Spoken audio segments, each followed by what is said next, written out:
We are joined now via telephone from my old friend at KVI Radio Seattle, John Carlson. John, you're a longtime Washingtonian. Have you ever seen anything like this? Well, you have to go all the way back to Mount St. Helens, which, of course, in terms of a sheer, explosive power, was many times worse than this slide, but actually had a lower death toll. The 57 people died at Mount St. Helens. We've lost 25 already in what's really more of a mud avalanche than a slide. The real somber news about those missing people, JD and John, is that the number had been 176. They brought it down to 90, but they are conceding that most, maybe all of those 90 names might be buried under that rubble, which is 10, 15, and in some places 40 feet deep. So this, John, this talk is, wow, it's just mind-boggling. Close to 90 people missing, buried. This becomes, in essence, a recovery operation.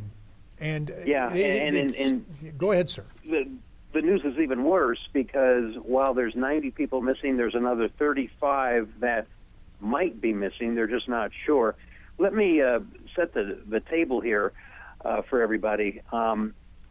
If you were to go from Seattle to Canada, about halfway on the way up there to the border, if you were to branch off at the town of Arlington and head east, you come on Highway 530, and it's that absolutely gorgeous valley drive where you have the North Cascade Mountain Range and foothills on your left.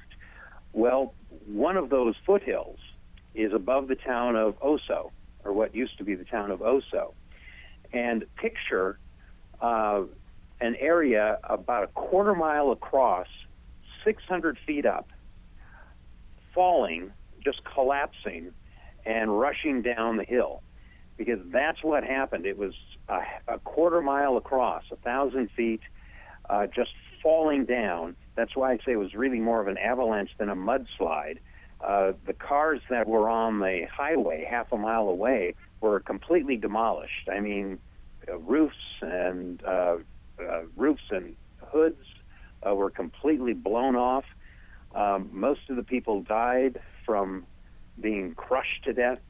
It is just absolutely devastating. And as it went down the hill, it fanned out from a quarter mile to about a mile wide.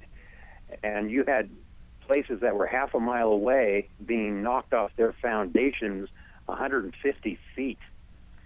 So it is a miracle anyone survived. They've got 7 survivors so far. Sadly, that's probably as many as they're going to find. And then they have all these unaccounted people.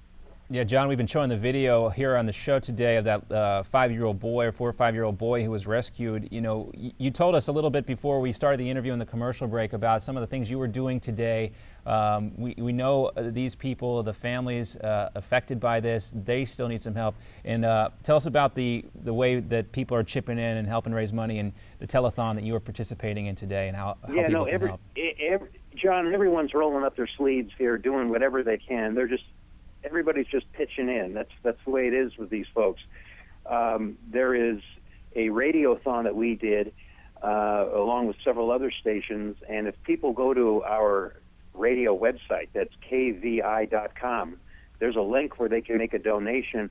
The donation goes directly to the rescue relief efforts and also the families of those who are missing, because the news has actually gotten worse as the week has progressed, and you just shake your head at just the devastating power of this mud avalanche. John Carlson, the collective trauma that the people in Washington State are undergoing right now, as you are relaying to us news that has gotten worse.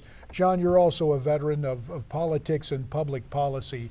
When do people start to take a look at building codes and what happened there in the county? Is it too early, or has that started in earnest?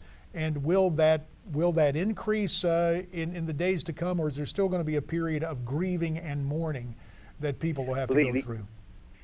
JD, the answer is yes, it is too early, and the second guessing has already started anyway on two fronts. The first is some people have pointed out that this area has had mudslides before, and that they've allowed people to rebuild there anyway.